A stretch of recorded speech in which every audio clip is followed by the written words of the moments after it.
ਡੰਡੌਤ ਬੰਦਨ ਅਨਕਵਾਰ, ਸਰਵ ਕਲਾ ਸਮਰੱਥ, ਡੋਲਣ ਤੇ ਰਾਖੋ ਪ੍ਰਭੂ, ਨਾਨਕ ਦੇ ਕਰ ਹੱਥ। ਕਿਰਪਾ ਕਰੋ ਦੀਨ ਕੈ ਦਾਤੇ, ਮੇਰਾ ਗੁਣ ਅਬ ਗੁਣ ਨਾ ਵਿਚਾਰੋ ਕੋਈ। ਮਾਟੀ ਕਾ ਕਿਆ ਧੂਪੈ ਸੁਆਮੀ, ਮਾਨਸ ਕੀ ਗਤ ਇਹੀ। ਕਿਰਪਾ ਕਰੋ ਦੀਨ ਕੈ ਦਾਤੇ, ਮੇਰਾ ਗੁਣ ਅਬ ਗੁਣ ਨਾ ਵਿਚਾਰੋ ਕੋਈ। ਮਾਟੀ ਕਾ ਕਿਆ ਧੂਪੈ ਸੁਆਮੀ, ਮਾਨਸ ਕੀ ਗਤ ਇਹੀ।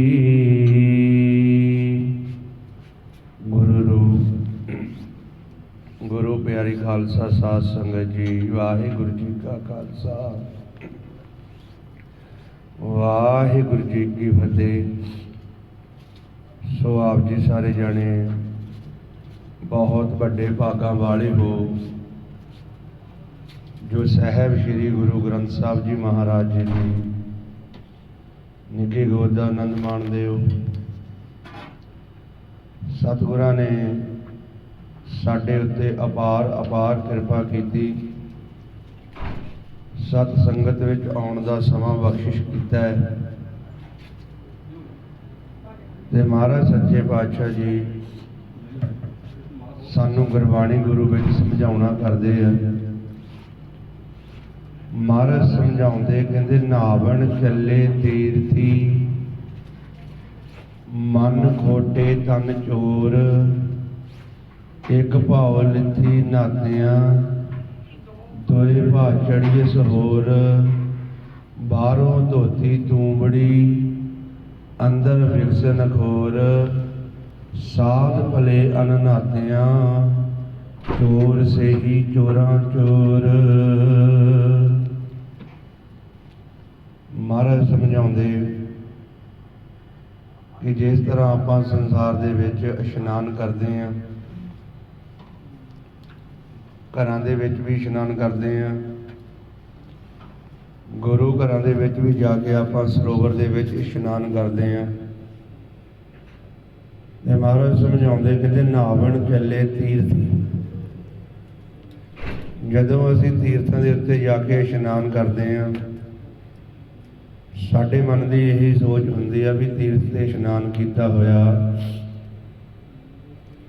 ਵੀ ਜਿਹੜੀ ਸਾਡੇ ਮਨ ਦੀ ਮੈਲ ਹੈ ਇਹ ਉਤਰ ਜਾਏਗੀ। ਮਹਾਰਾਜ ਸਮਝਾਉਂਦੇ ਕਹਿੰਦੇ, ਨਾਵਣ ਚੱਲੇ ਤੀਰਥੀ, ਮਨ ਖੋਟੇ ਤਨ ਚੋਰ। ਹੁਣ ਸਾਧ ਸੰਗਤ ਜੀ, ਦੋ ਤਰ੍ਹਾਂ ਦੇ ਇਸ਼ਨਾਨ ਹੁੰਦੇ ਨੇ। ਇੱਕ ਇਸ਼ਨਾਨ ਜਿਹੜਾ ਆਪਾਂ ਤਨ ਦਾ ਕਰਾਉਂਦੇ ਆ, ਤੇ ਇੱਕ ਇਸ਼ਨਾਨ ਜੋ ਹੈ ਉਹ ਹੈ ਮਨ ਦਾ। ਜਿਹੜਾ ਤਨ ਦਾ ਇਸ਼ਨਾਨ ਹੈ, ਉਹਦੇ ਨਾਲ ਜਿਹੜਾ ਇਸ਼ਨਾਨ ਕਰਨ ਦੇ ਨਾਲ ਸਾਡੀ ਜੋ ਤਨ ਤੇ ਲੱਗੀ ਹੋਈ ਮੈਲ ਉਹ ਦੂਰ ਹੋ ਜਾਂਦੀ ਹੈ, ਸਰੀਰ ਤਾਜ਼ਗੀ ਵਿੱਚ ਆ ਜਾਂਦਾ ਹੈ। ਇੱਕ ਇਸ਼ਨਾਨ ਹੈ ਮਨ ਦਾ। ਜਿੰਨਾ ਚਿਰ ਅਸੀਂ ਮਨ ਦਾ ਇਸ਼ਨਾਨ ਕਰਾਉਂਦੇ ਨਹੀਂ ਤੇ ਮਨ ਦੇ ਉੱਪਰ ਲੱਗੀ ਹੋਈ ਜਿਹੜੀ ਮੈਲ ਆ ਉਹ ਖਤਮ ਨਹੀਂ ਹੁੰਦੀ। ਜਿੰਨਾ ਚਿਰ ਮਨ ਤੋਂ ਲੱਗੀ ਹੋਈ ਮੈਲ ਖਤਮ ਨਹੀਂ ਹੁੰਦੀ, ਉਹਨਾਂ ਚਿਰ ਜਿਹੜਾ ਸਾਡਾ ਮਨ ਹੈ ਉਹ ਸਤਿਗੁਰ ਨੂੰ ਪ੍ਰਵਾਨ ਨਹੀਂ ਹੁੰਦਾ। ਜੇ ਅਸੀਂ ਤਨ ਦਾ ਇਸ਼ਨਾਨ ਕਰਾਉਂਦੇ ਹਾਂ,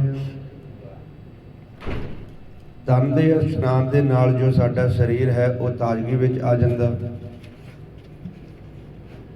ਜਦੋਂ ਸਾਡਾ ਸਰੀਰ ਤਾਜ਼ਗੀ ਦੇ ਵਿੱਚ ਆਉਂਦਾ, ਜੋ ਸੁਸਤੀ ਹੈ ਉਹ ਦੂਰ ਹੋ ਜਾਂਦੀ, ਪਰ ਉਹਦੇ ਨਾਲ ਮਨ ਦਾ ਕੋਈ ਸੰਬੰਧ ਨਹੀਂ ਹੈ। ਹੁਣ ਮਹਾਰਾਜ ਸਾਨੂੰ ਸਮਝਾਉਂਦੇ ਵੀ ਜਦੋਂ ਤੁਸੀਂ ਤੀਰਥਾਂ ਦੇ ਉੱਤੇ ਵੀ ਇਸ਼ਨਾਨ ਕਰਨ ਜਾਂਦੇ ਹੋ, ਜਾਂ ਤੁਸੀਂ ਬਾਹਰੋਂ ਵੀ ਇਸ਼ਨਾਨ ਕਰਦੇ ਆ, ਉਦੋਂ ਇੱਕ ਭਾਗ ਤੁਸੀਂ ਜਿਹੜੀ ਮੈਲ ਆ ਉਹ ਲਾਉਂਦੇ ਆ, ਦੋ ਭਾਗ ਹੋਰ ਚੜ ਜਾਂਦੀ ਹੈ, ਕਿਉਂਕਿ ਚੁਗਲੀ ਨਿੰਦਿਆ ਕਰਕੇ। ਹੁਣ ਮਨ ਦੇ ਉੱਤੇ ਜਿਹੜੀ ਮੈਲ ਆ ਉਹ ਜਦੋਂ ਅਸੀਂ ਗੁਰੂ ਦੀ ਵਿਚਾਰ ਛੱਡ ਕੇ, ਗੁਰੂ ਦਾ ਦੱਸਿਆ ਹੋਇਆ ਮਾਰਗ ਛੱਡ ਕੇ, ਉਹ ਮੈਲ ਸਾਡੇ ਉੱਤੇ ਦਿਨ ਰਾਤ ਚੜ੍ਹੀ ਜਾਂਦੀ ਹੈ, ਕਿਉਂਕਿ ਉਹ ਮੈਲ ਸਾਡੇ ਉੱਤੇ ਜੁਗਾਂ ਜਗਾਂਤਰਾਂ ਦੀ ਚੜ੍ਹੀ ਹੋਈ ਹੈ। ਉਹ ਮੈਲ ਆਪਾਂ ਲਾਉਂਦੇ ਨਹੀਂ। ਤੇ ਜਿਹੜਾ ਬਾਹਰੋਂ ਇਸ਼ਨਾਨ ਆਪਾਂ ਕਰਦੇ ਆ,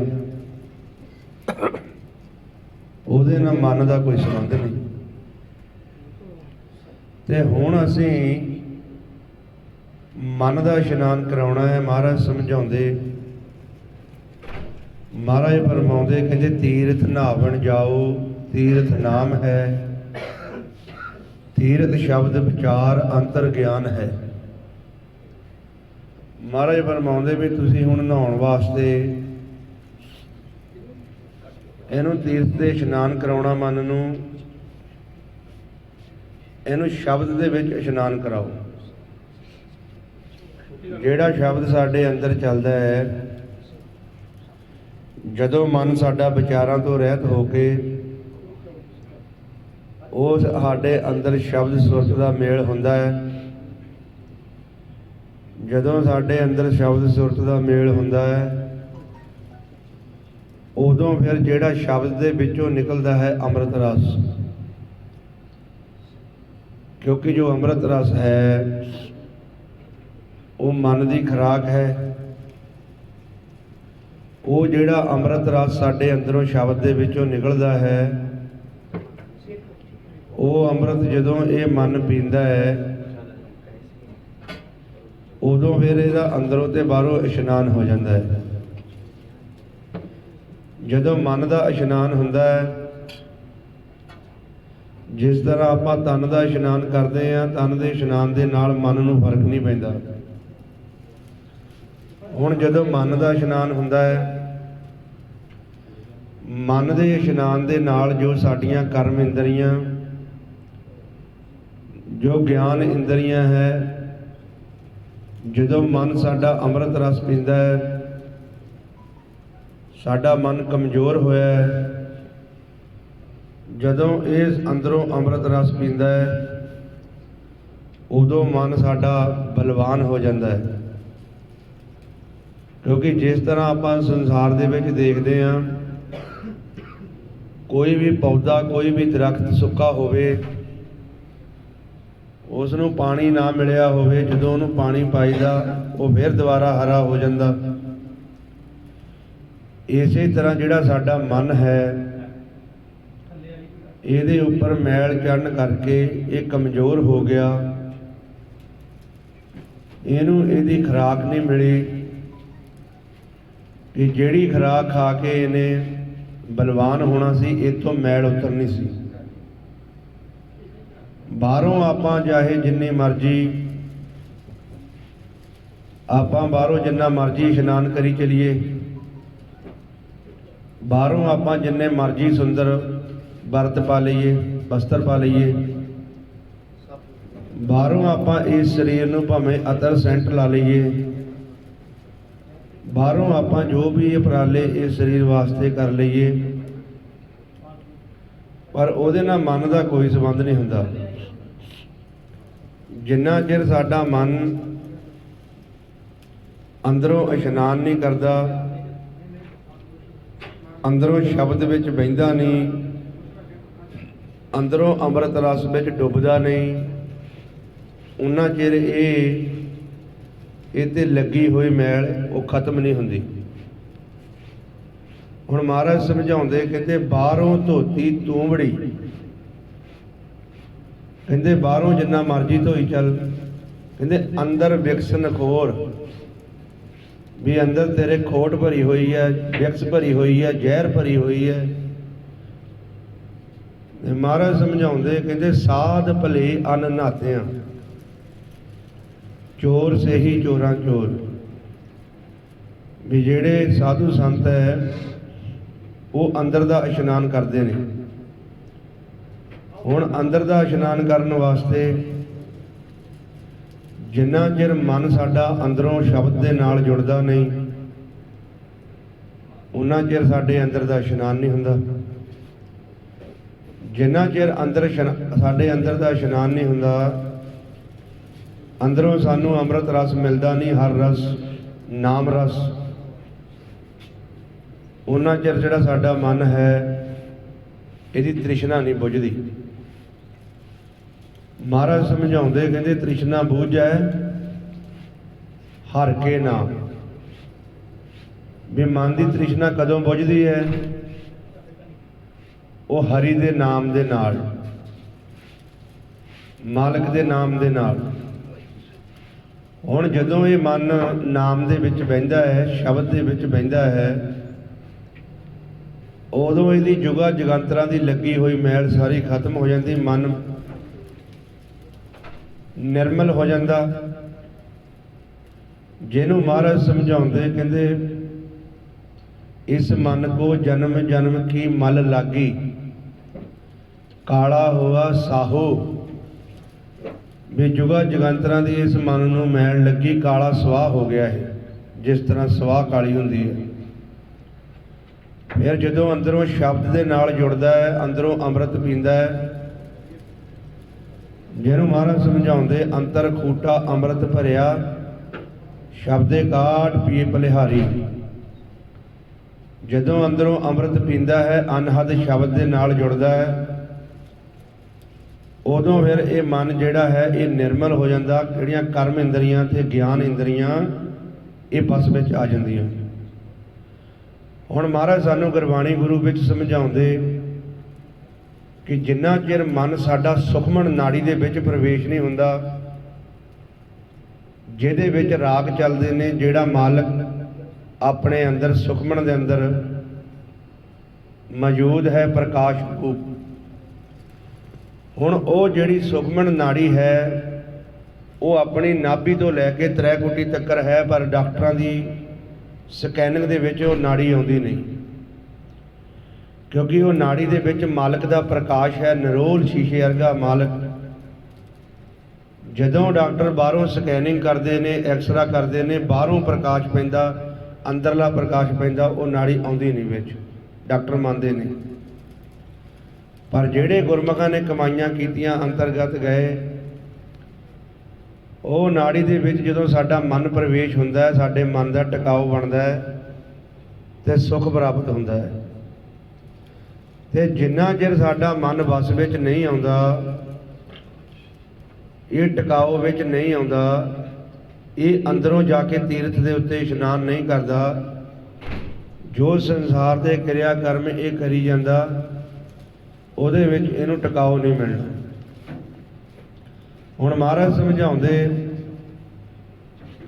ਮਹਾਰਾਜ ਫਰਮਾਉਂਦੇ ਕਹਿੰਦੇ ਮਨ ਬਸ ਆਵੇ ਨਾਨਕਾ ਜੇ ਪੂਰਨ ਕਿਰਪਾ ਹੋਏ।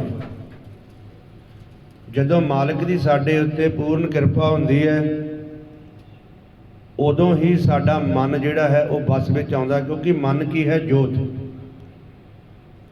ਜੋ ਆਪਾਂ ਬਾਹਰੋਂ ਸਰੀਰ ਦੇਖਦੇ ਹਾਂ, ਆਪਾਂ ਉਹ ਨਹੀਂ ਆ। ਬਾਹਰੋਂ ਜੋ ਸਾਡੀਆਂ ਸ਼ਕਲਾਂ ਹੈ ਇੱਕ ਦੂਜੇ ਨਾਲ ਨਹੀਂ ਮਿਲਦੀਆਂ, ਇਹ ਕੁਦਰਤ ਦਾ ਸਿਧਾਂਤ ਹੈ। ਜੋ ਆਪਾਂ ਬਾਹਰੋਂ ਦੇਖਦੇ ਉਹ ਆਪਾਂ ਨਹੀਂ ਹਾਂ, ਆਪਾਂ ਕੀ ਹਾਂ? ਇੱਕ ਜੋਤ ਮਨ, ਜਿਹਨੂੰ ਮਹਾਰਾਜ ਸਮਝਾਉਂਦੇ ਮਨ ਤੋਂ ਜੋਤ ਸਰੂਪ ਹੈ, ਆਪਣਾ ਮੂਲ ਪਛਾਣ। ਹੁਣ ਆਪਾਂ ਆਪਣਾ ਆਪ ਪਛਾਣ ਕਰਨੀ ਹੈ ਆਪਣੇ ਆਪ ਦੀ, ਵੀ ਆਪਾਂ ਇੱਕ ਛੋਟੀ ਜਿਹੀ ਜੋਤ ਹੈ, ਮਾਲਕ ਦਾ ਬੱਚਾ ਜਿਹੜਾ ਮਨ ਹੈ ਉਹ ਛੋਟੀ ਜਿਹੀ ਜੋਤ। ਮਨ ਸਾਡਾ ਜੋ ਹੈ ਉਹ ਵੀ ਪ੍ਰਕਾਸ਼ ਰੂਪ ਹੈ, ਜੋ ਪਰਮਾਤਮਾ ਉਹ ਵੀ ਪ੍ਰਕਾਸ਼ ਰੂਪ ਹੈ। ਜਿੰਨਾ ਚਿਰ ਇਹ ਜੋਤ ਜਾ ਕੇ ਅੰਦਰੋਂ ਉਸ ਪ੍ਰਕਾਸ਼ ਦੇ ਵਿੱਚ ਸਮਾਉਂਦੀ ਨਹੀਂ, ਉਹਨਾਂ ਚਿਰ ਸਾਡਾ ਸੰਸਾਰ ਦੇ ਵਿੱਚ ਆਉਣਾ ਜਾਣਾ ਖਤਮ ਨਹੀਂ ਹੁੰਦਾ। ਕਿਉਂਕਿ ਇਹ ਜੋ ਜੋਤ ਹੈ ਇਹਦੀ ਮੌਤ ਨਹੀਂ ਹੁੰਦੀ, ਮਨ ਦੀ ਮੌਤ ਨਹੀਂ ਹੁੰਦੀ, ਤਨ ਦੀ ਹੀ ਮੌਤ ਹੁੰਦੀ ਹੈ। ਤਨ ਨੂੰ ਹੀ ਜਿਹੜਾ ਚੋਲਾ ਹੈ ਉਹ ਪੁਰਾਣਾ ਹੋ ਜਾਂਦਾ ਹੈ। ਜਿਸ ਤਰ੍ਹਾਂ ਆਪਾਂ ਕੱਪੜੇ ਪਾਉਂਦੇ ਹਾਂ, ਕੱਪੜੇ ਤੇ ਮੈਲ ਲੱਗ ਜਾਂਦੀ ਹੈ, ਕੱਪੜਾ ਫਟ ਜਾਂਦਾ ਹੈ, ਆਪਾਂ ਨਵਾਂ ਸਿਲਾਈ ਕਰਕੇ ਪਵਾ ਲੈਂਦੇ ਹਾਂ। ਇਸੇ ਤਰ੍ਹਾਂ ਮਨ ਦਾ ਕੀਤਾ ਹੋਇਆ ਕਰਮ ਤੇ ਉਹ ਸਾਡੇ ਨਾਲ ਦਰਗਾਹ ਦੇ ਵਿੱਚ ਜਾਂਦਾ ਹੈ। ਹੁਣ ਜੇ ਮਨ ਦੇ ਜਿਹੜਾ ਮਨ ਹੈ ਉਹ ਜੋ ਹੈ ਉਹਦੀ ਮੌਤ ਨਹੀਂ ਹੁੰਦੀ, ਉਸ ਨੂੰ ਸਜ਼ਾ ਮਿਲਦੀ ਹੈ ਦਰਗਾਹ ਦੇ ਵਿੱਚ। ਜਿਸ ਤਰ੍ਹਾਂ ਆਪਾਂ ਰਾਤ ਨੂੰ ਸੌਂਦੇ ਹਾਂ, ਮਨ ਤਰਲੋਕੀ ਤੋਂ ਪਾਰ ਹੁੰਦਾ ਹੈ, ਸੌਣ ਤੋਂ ਬਾਅਦ ਇਹ ਸਰੀਰ ਨੂੰ ਛੱਡਦਾ ਹੈ। ਇਹ ਜੋਤ ਛੋਟੀ ਜੀ ਆ ਕੇ ਸਾਡੇ ਅੰਦਰ ਪਾਉਣ ਨਾ ਮਿਲਦੀ, ਜਿਹੜੀ ਪਾਉਣ ਚੱਲਦੀ ਸਾਡੇ ਅੰਦਰ। ਹੁਣ ਸਾਡਾ ਇਸ ਸੰਸਾਰ ਦੇ ਵਿੱਚ ਗੁਰੂ ਹੈ, ਆ ਜਿਹੜੀ ਪਾਉਣ ਚੱਲਦੀ ਹੈ, ਪਵਨ ਗੁਰੂ ਪਾਣੀ ਪਿਤਾ ਮਾਤਾ ਧਰਤ ਮਹੱਤ। ਸੌਣ ਤੋਂ ਬਾਅਦ ਸਾਡਾ ਕਿਹੜਾ ਗੁਰੂ ਹੈ? ਇਸ ਸੰਸਾਰ ਦੇ ਵਿੱਚ ਸਾਡਾ ਗੁਰੂ ਹੈ ਪੌਣ, ਕਿਉਂਕਿ ਜੇ ਪੌਣ ਰੋਕੇ ਸਾਡਾ ਜਿਹੜਾ ਤਨ ਹੈ ਉੱਥੇ ਡਿੱਗ ਪੈਣਾ ਹੈ। ਸਵਾਸ ਬੰਦ ਹੋ ਗਏ, ਸਰੀਰ ਮਿੱਟੀ। ਹੁਣ ਸਾਡਾ ਸੌਣ ਤੋਂ ਬਾਅਦ ਜਿਹੜਾ ਗੁਰੂ ਹੈ ਉਹ ਹੈ ਸ਼ਬਦ, ਜਿਹਨੂੰ ਮਹਾਰਾਜ ਸਮਝਾਉਂਦੇ, ਕਹਿੰਦੇ ਸ਼ਬਦ ਗੁਰੂ ਸੁਰਤ ਧੁਨ ਚੇਲਾ। ਹੁਣ ਅਸੀਂ ਕੀ ਕਰਦੇ ਹਾਂ? ਜਦੋਂ ਸਵੇਰ ਨੂੰ ਇਸ ਸਰੀਰ ਦੇ ਵਿੱਚ ਆਉਂਦੇ, ਸਾਡਾ ਮਨ ਨਿਜ ਮਹਿਲ ਦੇ ਵਿੱਚੋਂ ਆਣ ਕੇ ਇਸ ਪਾਉਣ ਨਾਲ ਮਿਲ ਜਾਂਦਾ। ਸਾਰਾ ਦਿਨ ਇਸ ਸੰਸਾਰ ਦੇ ਵਿੱਚ ਆਪਾਂ ਵਿਚਰਦੇ ਹਾਂ ਪਾਉਣ ਦਾ ਆਸਰਾ ਲੈ ਕੇ, ਤੇ ਜਦੋਂ ਆਪਾਂ ਰਾਤ ਨੂੰ ਸਰੀਰ ਨੂੰ ਛੱਡਦੇ ਹਾਂ ਤੇ ਰਾਤ ਨੂੰ ਆਪਣੇ ਗੁਰੂ ਨੂੰ ਨਹੀਂ ਅਸੀਂ ਮਿਲਦੇ, ਸ਼ਬਦ ਨੂੰ। ਸਾਰੇ ਦਿਨ ਦੀ ਮੈਲ ਲੱਗੀ ਹੋਈ ਮਨ ਦੇ ਉੱਤੇ, ਚੁਗਲੀ, ਨਿੰਦਿਆ, ਈਰਖਾ, ਝੂਠ, ਉਹ ਰਾਤ ਨੂੰ ਆਪਾਂ ਵਿਚਾਰਾਂ ਦੇ ਵਿੱਚ ਮਨ ਸਾਡਾ ਸੌ ਜਾਂਦਾ ਹੈ।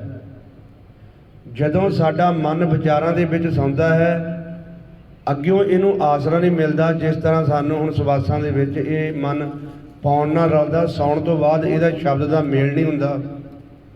ਸ਼ਬਦ ਦਾ ਮੇਲ ਤਾਂ ਤਾਂ ਹੀ ਹੋਵੇ ਜੇ ਸਿਮਰਨ ਕਰੇ, ਸ਼ਬਦ ਆਪਣੇ ਅੰਦਰ ਪ੍ਰਗਟ ਹੋਵੇ, ਸ਼ਬਦ ਨੂੰ ਸੁਣ ਕੇ ਉਹਦੇ ਵਿੱਚ ਸਮਾ ਜਾਣਾ।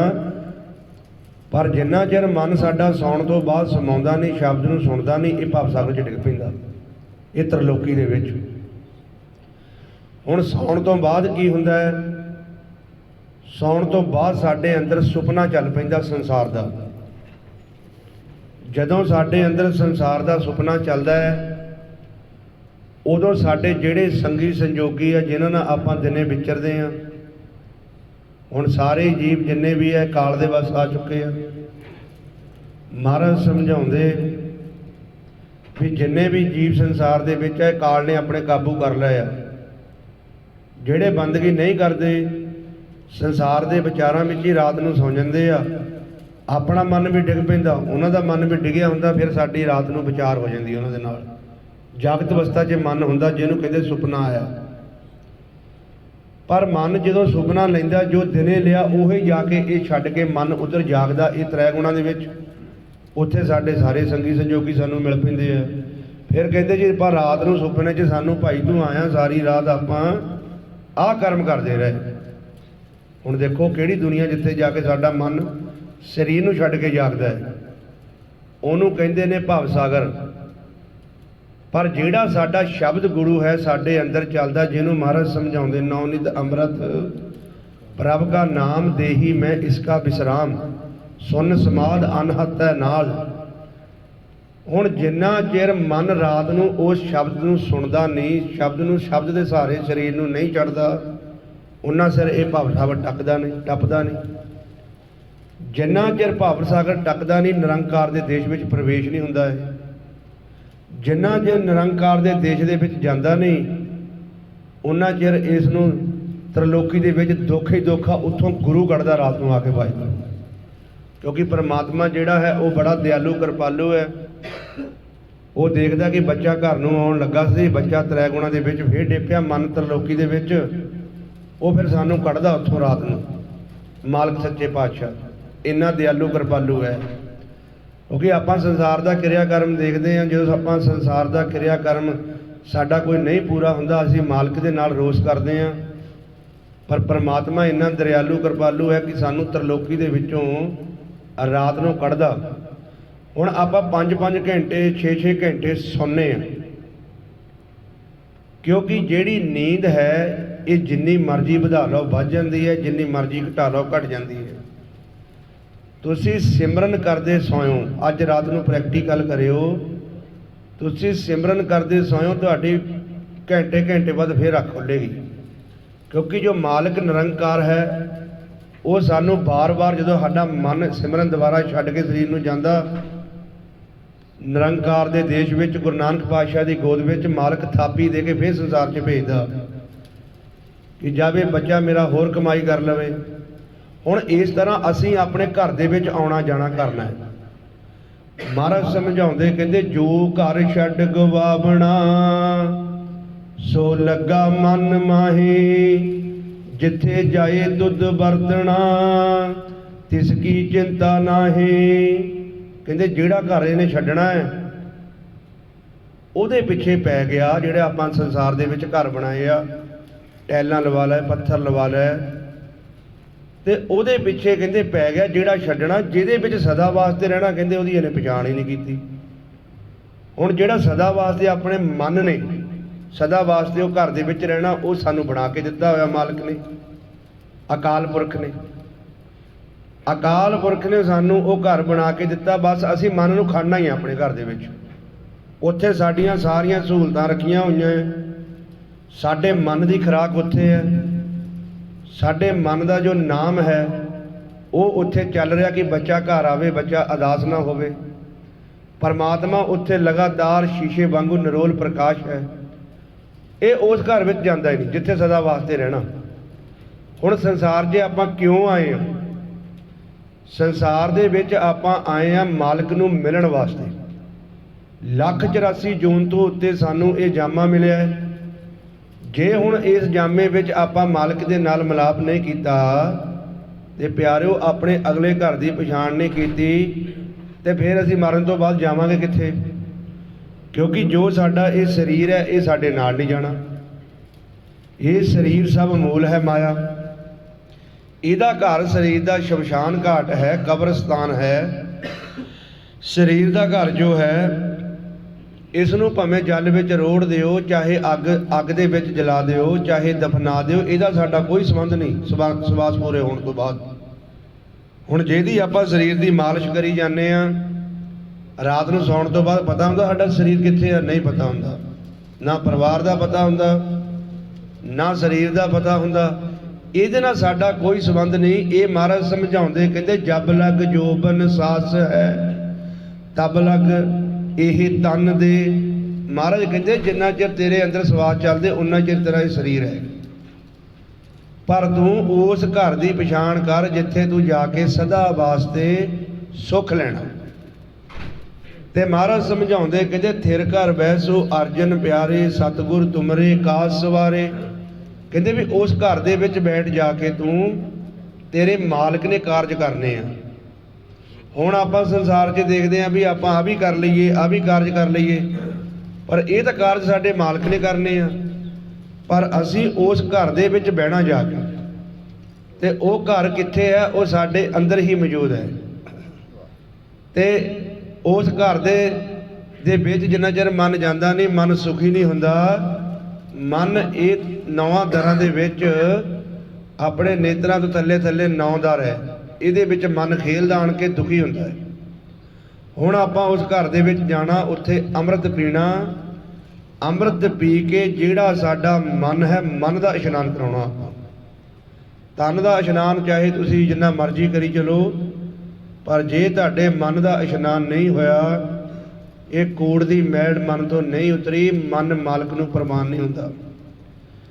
जिस तरह संसार दे विच कोई मनुख ने शरीर की सफाई ना कीती होवे, आपां उहदे कोल बैठी दा नहीं भी इहदे कोल समैल आउंदी है। हुण जे आपां अपने मन की सफाई नहीं कीती ते वो मालिक निरंकार ने साडे ते भरोसा नहीं करना, क्योंकि परमात्मा साडा अंदर देखदा है, अंदर की चलदा है। बाहर जो संसार है वो साडे बाहरों वस्त्र देखदा है, साडी रहनी सहनी देखदा है, साडा कर्म देखदा है। ਬਾਹਰੋਂ ਜਿਹੜਾ ਜਿੱਦਾਂ ਦੇ ਮਰਜ਼ੀ ਆ ਆਪਾਂ, ਅੰਦਰੋਂ ਪਰਮਾਤਮਾ ਸਾਨੂੰ ਦੇਖਦਾ ਹੈ। ਤੇ ਇਹਦੇ ਵਿੱਚ ਗੁਰਬਾਣੀ ਗੁਰੂ ਦੇ ਵਿੱਚ ਬਾਬਾ ਫਰੀਦ ਸਾਹਿਬ ਜੀ ਨੇ ਬਹੁਤ ਸਾਨੂੰ ਸੌਖਾ ਸਮਝਾਇਆ। ਕਹਿੰਦੇ ਆਪ ਸਵਾਰੇ ਮੈਂ ਮਿਲੇ, ਮੈਂ ਮਿਲਿਆ ਸੁਖ ਹੋਏ, ਫਰੀਦਾ ਜੇ ਤੂੰ ਮੇਰਾ ਹੋਏ ਰਹੇ ਸਭ ਜਗ ਤੇਰਾ ਹੋਏ। ਹੁਣ ਰੱਬ ਨੂੰ ਮਿਲਣਾ ਆਪਾਂ ਆਪਣੇ ਆਪ ਨੂੰ ਸਵਾਰਨਾ ਹੈ। ਆਪਣੇ ਆਪ ਨੂੰ ਕਿਸ ਤਰ੍ਹਾਂ ਸਵਾਰਨਾ ਕਿ ਕਿਸੇ ਦਾ ਬੁਰਾ ਨਹੀਂ ਸੋਚਣਾ, ਕਿਸੇ ਦਾ ਮਾੜਾ ਨਹੀਂ ਕਰਨਾ, ਸਿਮਰਨ ਕਰਨਾ। ਕਿ ਮਨ ਜੇ ਤੁਸੀਂ ਸਿਮਰਨ ਨਹੀਂ ਕਰਦੇ, ਕਦੀ ਵੀ ਇਹ ਹੋ ਹੀ ਨਹੀਂ ਸਕਦਾ ਕਿ ਤੁਸੀਂ ਮਾੜਾ ਕਰਮ ਨਹੀਂ ਕਰਦੇ। ਹੱਥਾਂ ਪੈਰਾਂ ਨਾਲ ਨਹੀਂ ਕਰਦੇ, ਆ ਨੇਤਰਾਂ ਨਾਲ ਹੋ ਰਿਹਾ, ਗਲਤ ਦੇਖਦੇ ਆ। ਜ਼ੁਬਾਨ ਨਾਲ ਗਲਤ ਬੋਲਦੇ, ਜ਼ੁਬਾਨ ਨਾਲ ਹੋ ਰਿਹਾ। ਕੰਨਾਂ ਨਾਲ ਗਲਤ ਸੁਣਦੇ, ਕੰਨਾਂ ਨਾਲ ਹੋ ਰਿਹਾ। ਇਹ ਹੈਗੀਆਂ ਆਪਣੀਆਂ ਕਰਮ ਇੰਦਰੀਆਂ। ਤੇ ਕਰਮ ਇੰਦਰੀਆਂ ਤੇ ਗਿਆਨ ਇੰਦਰੀਆਂ ਉਦੋਂ ਵਸ ਵਿੱਚ ਆਉਂਦੀਆਂ ਜਦੋਂ ਸਾਡਾ ਮਨ ਸਿਮਰਨ ਕਰਕੇ ਅੰਦਰੋਂ ਸ਼ਬਦ ਨਾਲ ਜੁੜਦਾ ਹੈ। ਹੁਣ ਇਹ ਤੁਸੀਂ ਦੇਖੋ ਕਿ ਤੁਸੀਂ ਸ਼ਬਦ ਦਾ ਜਾਪ ਕਰੋਗੇ, ਸੰਸਾਰ ਤੋਂ ਛੁਟਕਾਰਾ ਹੋਣਾ। ਜਿਹਨੂੰ ਮਹਾਰਾਜ ਸਮਝਾਉਂਦੇ, ਕਹਿੰਦੇ ਕਹੋ ਨਾਨਕ ਇਹ ਤਤ ਵਿਚਾਰਾ, ਬਿਨ ਹਰ ਭਜਨ ਨਾਹੀ ਛੁਟਕਾਰਾ। ਸੰਸਾਰ ਦਾ ਆਪਾਂ ਜੋ ਮਰਜ਼ੀ ਦਾਨ ਕਰੀ ਜਾਈਏ, ਤੁਸੀਂ ਗੁਰੂ ਘਰ ਕੋਈ ਚੀਜ਼ ਦਾਨ ਕਰਦੇ ਹੋ, ਤੁਸੀਂ ਪ੍ਰਸ਼ਾਦ ਲੈ ਕੇ ਆਉਨੇ, ਕੁਝ ਵੀ ਲੈ ਕੇ ਆਉਨੇ, ਤਾਂ ਤੁਸੀਂ ਉਹਦਾ ਹੀ ਦਿੱਤਾ ਹੋਇਆ ਤੁਸੀਂ ਵਾਪਸ ਲਈ ਆਉਂਦੇ ਹੋ। ਮਾਲਕ ਨੇ ਸਾਨੂੰ ਕਰਮ ਦਿੱਤਾ, ਨੌਕਰੀ ਦਿੱਤੀ, ਚੰਗਾ ਹੈ ਲੈ ਕੇ ਆਉਣਾ, ਪਰ ਉਹ ਉਹੀ ਦੇਣ ਵਾਲਾ ਹੈ। ਉਹ ਸਾਨੂੰ ਦਿੰਦਾ, ਆਪਾਂ ਉਹਦੇ ਵਿੱਚੋਂ ਦਾਨ ਆਪਾਂ ਉਹਦੇ ਦਰ ਤੇ ਕਰ ਦਿੰਦੇ ਹਾਂ। ਪਰ ਹੁਣ ਅਸੀਂ ਆਪਣਾ ਆਪ ਦਾਨ ਕਰਨਾ ਹੈ। ਜਿਹਨੂੰ ਮਹਾਰਾਜ ਸਮਝਾਉਂਦੇ, ਕਹਿੰਦੇ ਮਨ ਵੇਚੇ ਸਤਿਗੁਰ ਕੇ ਪਾਸ, ਤਿਸ ਸੇਵਕ ਕੇ ਕਾਰਜ ਰਾਸ। ਕਿਹੜਾ ਸੂਰਮਾ ਜੰਮਿਆ ਐਸਾ ਜਿਹੜਾ ਆਪਣਾ ਮਨ ਵੇਚਦਾ ਹੈ ਅਕਾਲ ਪੁਰਖ ਨੂੰ। ਜਿਸ ਤਰ੍ਹਾਂ ਆਪਾਂ ਸੰਸਾਰ ਦੇ ਵਿੱਚ ਕੋਈ ਚੀਜ਼ ਵੇਚ ਦਿੰਦੇ ਆ, ਪਰ ਹੁਣ ਇਸ ਮਨ ਦੀ ਰਜਿਸਟਰੀ ਇਹ ਅਕਾਲ ਪੁਰਖ ਦੇ ਨਾਂ ਤੇ ਕਰਨੀ ਆ। ਉਹ ਕਿਸ ਤਰ੍ਹਾਂ ਕਿ ਆਪਾਂ ਮਨ ਦੇ ਨਾਲ ਮਾੜਾ ਕਰਮ ਨਹੀਂ ਕਰਨਾ, ਗੁਰੂ ਦੀ ਸ਼ਰਨ ਵਿੱਚ ਰਹਿਣਾ। ਇਹੀ ਗੁਰਮੁਖੋ ਸਭ ਤੋਂ ਵੱਡਾ ਔਖਾ ਕਾਰਜ ਹੈ। ਇਹੀ ਕਰਨ ਵਾਸਤੇ ਆਪਾਂ ਆਏ ਆ। ਇਹੀ ਦਾਨ ਮੰਗਦਾ ਹੈ। ਆ ਸਵਾਸਾਂ ਦਾ ਧਨ, ਤਨ ਮਨ, ਆ ਜਿਹੜੇ ਸਵਾਸ ਚੱਲਦੇ, ਕੱਲਾ ਕੱਲਾ ਸਵਾਸ ਗੁਰੂ ਦੇ ਲੇਖੇ ਲਾਉਣਾ। ਸਵਾਸ ਆਇਆ ਵਾਹਿਗੁਰੂ, ਸਵਾਸ ਆ ਰਿਹਾ ਸਿਮਰਨ ਕਰ ਰਹੇ ਆ। ਜਿੱਥੇ ਬੈਠੇ ਮਾਲਕ ਦੀ ਵਿਚਾਰ। ਜੇ ਕਿਸੇ ਨੂੰ ਕੋਲੋਂ ਭਜਾਉਣਾ ਹੋਵੇ, ਜੇ ਕੋਈ ਜੀਵ ਸਾਡੇ ਕੋਲ ਬਹਿੰਦਾ ਉਹਨੂੰ ਕੋਲੋਂ ਦੜਾਉਣਾ ਹੋਵੇ, ਉੱਥੇ ਮਾਲਕ ਦੀ ਗੱਲ ਸ਼ੁਰੂ ਕਰ ਦਿਓ, ਉਹ ਨੱਠ ਜਾਏਗਾ ਉਹਦੇ। ਜੇ ਤਾਂ ਟਿਕ ਗਿਆ ਸਮਝ ਲਓ ਇਸ ਰਸਤੇ ਦਾ ਪਾਂਧੀ ਹੈ, ਜੇ ਨਹੀਂ ਟਿਕਿਆ ਉਹ ਨੱਠ ਜਾਏਗਾ ਉਹਦੇ। ਕਿਉਂਕਿ ਮਾਲਕ ਦੀ ਗੱਲ ਚੰਗੀ ਨਹੀਂ ਲੱਗਦੀ ਮਨਮੁਖ ਨੂੰ। ਕਿਉਂਕਿ ਮਨਮੁਖ ਨੇ ਆਪਣਾ ਜੀਵਨ ਜੋ ਇਸ ਸੰਸਾਰ 'ਚੋਂ ਖਰਾਬ ਕਰਕੇ ਜਾਣਾ। ਮਹਾਰਾਜ ਸਮਝਾਉਂਦੇ, ਮਨਮੁਖ ਚੱਲੇ ਮੂਲ ਗਵਾਏ ਜੀਓ। ਤੇ ਦਰਗ ਵਿੱਚ ਜਾ ਕੇ ਮਨਮੁਖ ਨੂੰ ਸਜ਼ਾ ਮਿਲਦੀ ਹੈ, ਤੇ ਗੁਰਮੁਖ ਇਸ ਸੰਸਾਰ 'ਚੋਂ ਲਾਹਾ ਚੱਕ ਲੈਂਦੇ ਨੇ। ਇਹ ਆਪਣੇ ਜੋ ਕਰਮ ਕਰਨ ਵਾਸਤੇ ਆਏ ਆ। ਬਾਕੀ ਜੋ ਆਪਣਾ ਪਰਿਵਾਰ ਹੈ, ਇਹ ਸਾਡੇ ਪਿਛਲੇ ਜਨਮ ਦੇ ਸੰਜੋਗੀ ਹੈ। ਤੇ ਇਹ ਜੋ ਡਿਊਟੀਆਂ ਆਪਾਂ ਨਿਭਾਉਣੀਆਂ, ਪਰ ਆਪਣੇ ਨਾਲ ਨਾ ਬੱਚਿਆਂ ਨੇ ਜਾਣਾ, ਨਾ ਪਰਿਵਾਰ ਨੇ ਜਾਣਾ। ਜਿਹੜਾ ਲੇਖਾ ਆਪਾਂ ਸੰਸਾਰ 'ਚ ਕਰਮ ਕੀਤਾ, ਉਹਦਾ ਜਾ ਕੇ ਹਿਸਾਬ ਸਾਨੂੰ ਦੇਣਾ ਪੈਣਾ। ਜਿਸ ਤਰ੍ਹਾਂ ਹੁਣ ਤੁਸੀਂ ਕੰਪਨੀ 'ਚ ਕਰਮ ਕਰਦੇ ਹੋ, ਤੁਹਾਨੂੰ ਸਾਰਾ ਹਿਸਾਬ ਦੇਣਾ ਪੈਂਦਾ ਕੰਪਨੀ ਨੂੰ। ਇਸੇ ਤਰ੍ਹਾਂ ਧਰਮ ਰਾਏ ਜਬ ਲੇਖਾ ਮੰਗੇ, ਕਿਆ ਮੁੱਖ ਲੈ ਕੇ ਜਾਏਗਾ। ਕਿਹੜਾ ਕਹਿੰਦੇ ਮਹਾਰਾਜ ਕਹਿੰਦੇ ਮੂੰਹ ਦਿਖਾ ਦਿੰਦਾ ਉੱਥੇ। ਤੇ ਇਹ ਆਪਣਾ ਹਿਸਾਬ ਹੋਣਾ ਮਰਨ ਤੋਂ ਬਾਅਦ। ਹੁਣ ਆਪਾਂ ਐਸਾ ਕਰਮ ਨਹੀਂ ਕਰਨਾ ਕਿ ਜਿਹਦੇ ਨਾਲ ਸਾਡਾ ਮਨ ਤੇ ਮੈਲ ਲੱਗੇ, ਤੇ ਮਨ ਦਾ ਇਸ਼ਨਾਨ ਕਰਾਉਣਾ। ਇੰਨੀਆਂ ਕੁ ਵਿਚਾਰਾਂ ਕਰਦੇ ਸਾਧ ਸੰਗਤ ਜੀ, ਏਕ ਨਹੀਂ ਅਨੇਕ ਗਲਤੀਆਂ ਹੋ ਜਾਂਦੀਆਂ। ਸਾਧ ਸੰਗਤ ਤੇ ਸਾਹਿਬ ਸ੍ਰੀ ਗੁਰੂ ਗ੍ਰੰਥ ਸਾਹਿਬ ਜੀ ਮਹਾਰਾਜ ਬਖਸ਼ਣ ਹਾਰੇ ਹੋ ਬਖਸ਼ ਦੇਣਾ ਜੀ। ਗੁਰਬਾਣੀ ਗੁਰੂ ਦੁਆਰਾ ਸਾਡੇ ਗੁਰਮੁਖ ਜਨ ਭਾਈ ਸਾਹਿਬ ਭਾਈ ਸੇਵਾ ਸਿੰਘ ਜੀ ਦਰਬਾਰ, ਜਿਨ੍ਹਾਂ ਨੇ ਇਹ ਗਿਆਨ ਬਖਸ਼ਿਸ਼ ਕੀਤਾ ਹੈ। ਸੋ ਵਾਹਿਗੁਰੂ ਜੀ ਕਾ ਖਾਲਸਾ, ਵਾਹਿਗੁਰੂ ਜੀ ਕੀ ਫਤਿਹ।